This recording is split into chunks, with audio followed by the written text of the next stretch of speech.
Hello everyone, welcome to Leads Grade. I hope कि आपकी cat 2021 की प्रिपरेशन अच्छी चल रही होगी। और कैट 2020 ऑलमोस्ट ओवर हो चुका है। जितने इंटरव्यूज थे ऑलमोस्ट खत्म हो गए हैं। अब थोड़े थोड़े रिजल्ट आने बाकी हैं। कुछ कॉलेजेस के रिजल्ट आ भी चुके हैं, जैसे नरसिंह मुंजी का रिजल्ट आ चुका है। एनएम में ईजी स्टूडेंट ने बहुत अच्छा किया है और ऑलमोस्ट 45-46 स्टूडेंट सेलेक्ट हुए हैं फाइनल में। और ऐसे भी पुणे में भी काफी अच्छा रिजल्ट आया है। बीएसएचएमआरडी का बाकी है और कई कॉलेजेस अभी बाकी है। आज से हम लोग कैट 2021 की प्रिपरेशन स्टार्ट करते हैं।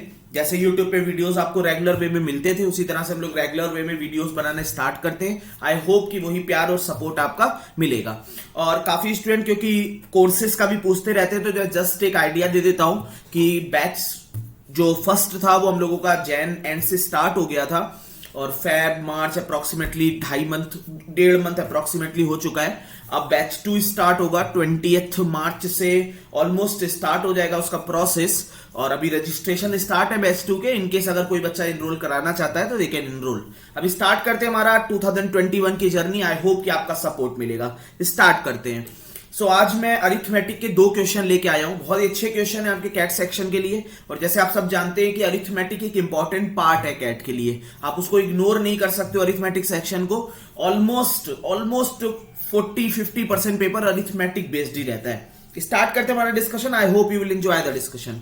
और एक स्टार्ट करने से पहले एक इंपॉर्टेंट पॉइंट, कि अपना थोड़ा बहुत सपोर्ट दिखाते रहना, थोड़े लाइक थोड़े कमेंट करते रहोगे, जिससे हम लोगों को भी लगेगा कि आप सपोर्ट में हो और आपको बेनिफिट हो रहा है, जिससे कि और ज्यादा वीडियोस प्रोवाइड करने में अच्छा लगता है। स्टार्ट करते हैं discussion.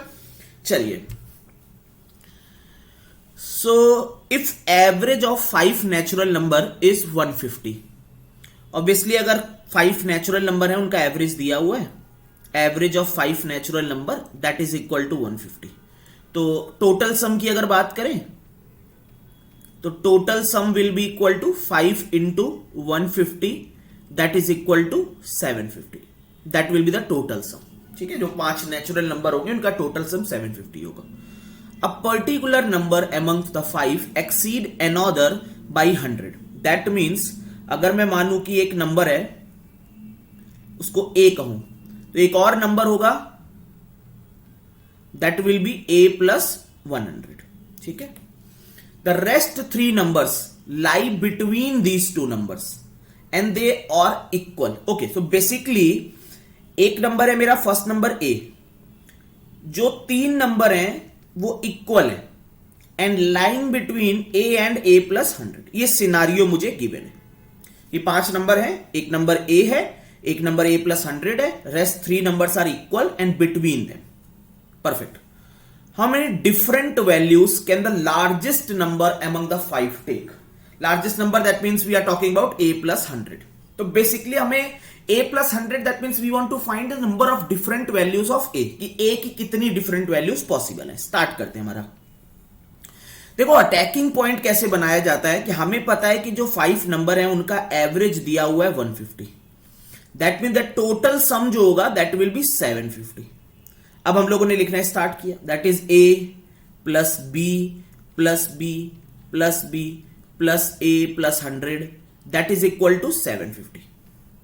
That mean 2a plus 3b that is equal to 750 minus 100 that will be equal to 650। Okay, now proceed करते हैं। हमें एक रेंज पता है कि जो b वैल्यू है, क्योंकि हमें गिवन है ना rest 3 numbers lie between these 2 values, तो जो b है वो a और a प्लस 100 के बीच में लाई करेगा। ये रिस्ट्रिक्शन हमें गिवन जो है, यहां से हम लोग क्वेश्चन को अप्रोच करना स्टार्ट करेंगे। तो अगर देखें हम लोग कि 2a is equal to 650 minus 3b, so a is equal to 650 minus 3b divided by 2, that will be equal to 650 by 2 minus 3b by 2, so that will be equal to 325 minus 3b by 2, that is the value of a। अब हमारा attack point क्या है कि जो b है वो a और a plus 100 के बीच में लाई कर रहा है बेसिकली। तो अब बस यही चीज का हम लोग फायदा उठा लेंगे। फायदा कैसे उठाएंगे कि हम लोगों को पता है कि जो b है that is lying between a and a plus 100। a की जगह वैल्यू रख दो, that will be 325 minus 3b by 2। A को यहां से रिप्लेस कर दिया इस पॉइंट से, less than B, less than A को रिप्लेस किया 325 minus 3b/2 plus 100. So that will be, अगर मैं 3b/2 सब तरह का ऐड कर दूं, minus 3b/2 plus 3b/2, b plus 3b/2, तो 425 minus 3b/2 plus 3b/2. So this will be 325 less than b plus 3b/2, that will be 5b/2, 425. So 5 से अगर डिवाइड कर दें तो 65 b/2, 85.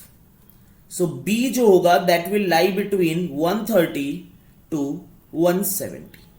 तो b की जो वैल्यू लाई करी वो 130 से 170 तक लाई करी. Now understand this point clearly कि जितनी b की पॉसिबल वैल्यूज होंगी उतनी ही तो a की पॉसिबल वैल्यूज होंगी, है ना, बिकॉज सम तो कांस्टेंट है a और b का जो सम है दैट इज कांस्टेंट. तो जितनी b की वैल्यूज अवेलेबल होंगी, जैसे एक एग्जांपल दिखाता हूं, जैसे लिखा हुआ है 2a plus 3b is equal to 650. अगर b की वैल्यू मैं 2 पुट करूं तो a की वैल्यू तो मिलेगी, दैट 650 माइनस 6, तो a is equal to 644/2, so that will be 322. तो जितनी b की पॉसिबल वैल्यूज होंगी उतनी ही a की पॉसिबल वैल्यूज होंगी, उतनी ही a प्लस 100 की पॉसिबल वैल्यूज होंगी. हमें डिफरेंट वैल्यूज निकालना है, कितने डिफरेंट वैल्यूज. अब अगर यहां पे ध्यान दो, बिकॉज ये पांचों नेचुरल नंबर है, तो जो ये b होगा, b it will be a multiple of 2. तभी तो देखो ये 325 इंटीग्रल है, 3b/2 पे कंसंट्रेट करना ध्यान से. 3b/2 इंटीग्रल तभी तो होगा ना इंटीजर, कि जब b किसका मल्टीपल हो, 2 का मल्टीपल हो, तभी तो कैंसिल आउट होगा. अगर b इवन नंबर ना हुआ, ऑड हुआ मान लो, तो ये तो नॉन इंटीग्रल वैल्यू आ जाएगी, तो a नेचुरल नंबर नहीं रहेगा. तो ये b की वैल्यू 130 से 170 के बीच में लाई कर रही है, लेकिन b एक कैसा नंबर भी है, b will be a natural number and it will be an even number. b जो होगा वो नेचुरल नंबर भी होगा और इवन नंबर भी होगा. दैट मीन्स b की कितनी पॉसिबल वैल्यूज है, b इज इक्वल टू 132, 134, 136, 138, 140, 142, 144, 146, 148, 150, 152, 154, 150. देखो you can solve this by AP also, है ना, अरिथमेटिक लगा के निकाल सकते हो. 158, 160, 162, 164, 166 एंड 168. ये पॉसिबल वैल्यूज है. अगर काउंट करोगे you will get 4, 4, 8, 12, 16, 3, 19. So you will get 19 values. तो अगर b की 19 वैल्यूज पॉसिबल आ रही है तो a की 19 वैल्यूज पॉसिबल होंगी, और a प्लस 100 की भी कितनी पॉसिबल वैल्यूज होंगी, 19 possible values. I hope this question is clear to everyone. जिस तरह से धीरे धीरे हर एक एग्जाम का पैटर्न चेंज हो रहा है, थोड़ा सा डिफिकल्टी लेवल इंक्रीज हो रहा है, तो you should solve this type of questions also.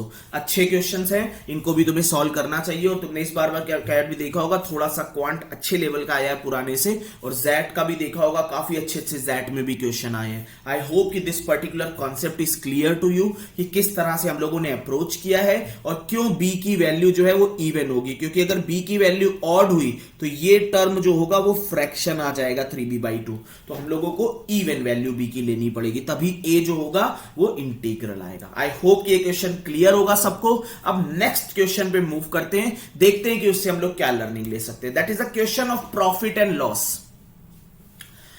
Question क्या कह रहा है प्रॉफिट लॉस का, कि if the selling price of 10 apples, that means selling price of 10 apples is equal to cost price of 14 apple, CP of 14 apples, which in turn is equal to 1/3 of total discount offered upon 70 apples. This is equal to 1/3 of discount offered on 70 apples. ठीक है, 70 apples पे जो discount है, तो ये हमें equal दिया हुआ है. हमें कह रहा है कि जो 10 एप्पल्स का एसपी है that is equal to CP of 14 apples, that is equal to 1/3 of discount on 70 apples. Now understand कि अगर तुम पूरा क्वेश्चन एनालाइज करोगे, everything is given in percentage term और सम वैल्यू, कोई भी फिक्स वैल्यू के टर्म पे नहीं है, this is in percentage term. तो हम लोग कुछ इस वैल्यू को मान लेते हैं कि 10 एप्पल जो है, सीपी जो 14 एप्पल है और 1/3 डिस्काउंट ऑफ 70 एप्पल, इसकी वैल्यू हम लोग मान लेते हैं, लेट दिस वैल्यू इज 70. ये वैल्यू 70 के इक्वल है, कुछ भी तुम मान सकते हो. बेसिकली मैंने 70 कैसे लिए, आई टुक एलसीएम ऑफ 10, 14 एंड 70, जिससे मेरा कैलकुलेशन पार्ट थोड़ा सा इजी हो जाए. तो 10 एप्पल का अगर ध्यान दो, तो 10 एप्पल का जो एसपी है that is equal to 70. That means SP of 1 apple that is equal to 7 rupees. That means CP of 1 apple, 14 apples का 70 है, तो 1 एप्पल का कितना हुआ CP, that will be 5 rupees. Discount on 1 apple, देखो अगर 1/3 discount on 70 apple is equal to 70, 1/3 discount on 1 apple is equal to 1 rupees. तो discount on 1 apple that will be equal to 3 rupees. ठीक है ना, यहीं से सॉल्व किया इसको. तो discount on 1 apple is equal to 3 rupees. अगर 3 रुपए का डिस्काउंट दिया जा रहा है और एसपी जो है वो 7 रुपीज है, तो डिस्काउंट किस पर देते हैं हम लोग, डिस्काउंट हम लोग देते हैं मार्क्ड प्राइस पे. तो एमपी जो हो जाएगा एक एप्पल का, that will be 7 + 3 is equal to 10 rupees. MP पर 3 रुपीज का डिस्काउंट दिया होगा तो वी विल गेट एसपी, हमें एसपी मिला होगा. तो एक एप्पल का एसपी आया 7 रुपीज, एक एप्पल का सीपी आया 5 रुपीज, एक एप्पल पे डिस्काउंट हुआ 3 रुपीज, एक एप्पल का एमपी हो गया 10 रुपीज. नाउ अंडरस्टैंड क्वेश्चन क्या कह रहा है. Then find the profit and loss percentage when the markup percentage. Markup percentage क्या होता है कि सीपी को कितने परसेंट इंक्रीज करके एमपी किया जाए, that is known as markup percentage. That means जैसे यहां पर अगर ध्यान दो इस पॉइंट पे, तो सीपी की वैल्यू जो है वो 5 रुपीज है. सीपी मेरा 5 रुपीज है, सीपी 5 रुपीज है, एमपी 10 रुपीज है. मतलब कितने परसेंट का इंक्रीमेंट किया गया सीपी पर, 100% का. सीपी मेरा 5 रुपीज है एक एप्पल का, एमपी मेरा एक एप्पल का 10 रुपीज है. मतलब कितने परसेंट का इंक्रीमेंट किया गया है, 100% का. That is known as markup percentage. CP पे कितने परसेंट का इंक्रीमेंट करके एमपी रखा गया है. ठीक है, तो जो मार्कअप परसेंटेज आया, markup percentage that is equal to 100% है. अब इस मार्कअप परसेंटेज को क्या कह रहा है, when find the profit and loss percent when markup percentage is halved. Markup percentage half कर दिया जाए, मतलब न्यू मार्कअप परसेंटेज कितना कर दिया जाए, 50%. ये न्यू मार्कअप परसेंटेज हो जाए. And discount percentage is decrease by 5% point. देखो अगर डिस्काउंट देखो, एमपी था तुम्हारा 10 रुपीज का, एसपी था 7 रुपीज, 3 रुपीज का डिस्काउंट दिया जा रहा था. मतलब जो डिस्काउंट परसेंटेज था दैट वाज 30% ओरिजिनली. इसको 5% बेसिस पॉइंट से कम कर दिया जाए, मतलब कितना कर दिया जाए, 25% कर दिया जाए. ठीक है, तो अब मेरे पास पिक्चर मेरी क्लियर हो गई कि न्यू क्या पूछ रहा है. न्यू मेरा सीपी है 5 रुपीज ही, इस पे मार्कअप परसेंटेज जो है दैट इज 50%. इसका मतलब है जो एमपी है वो हो गया है 5 का 50%, 2.5, मतलब एमपी हो गया 7.5 रुपीज. अब इस पे कितने परसेंट डिस्काउंट दिया है, 25% डिस्काउंट. मतलब जो एसपी हो जाएगा वो एमपी का कितने परसेंट रह जाएगा, 75%. मतलब 7.5 का 3/4, ये हो गया एसपी. तो प्रॉफिट परसेंटेज की अगर बात करें कि कितना हो जाएगा, तो percentage profit is equal to SP minus CP by CP into 100. SP है 7.5 इंटू 3/4, सीपी है 5 डिवाइडेड बाई 5 इंटू 100. तो इसको सॉल्व अगर करें हम लोग, तो 22.5 minus 20 divided by 20 into 100. So that will be equal to 2.5 into 5. So that will be equal to 12.5%. इतना प्रॉफिट तुम्हारा रह जाएगा. जो प्रॉफिट पहले डिफरेंट हुआ करता था, अब वो इतना प्रॉफिट 12.5% प्रॉफिट रह जाएगा. तो बहुत ही अच्छा क्वेश्चन है ये भी.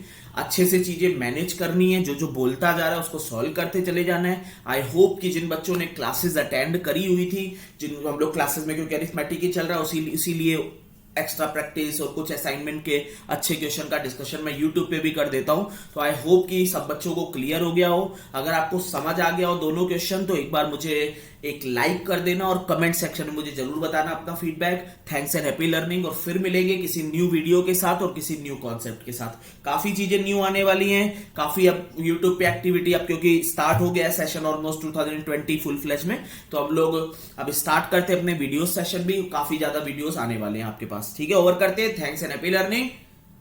मिलते हैं नेक्स्ट वीडियो में.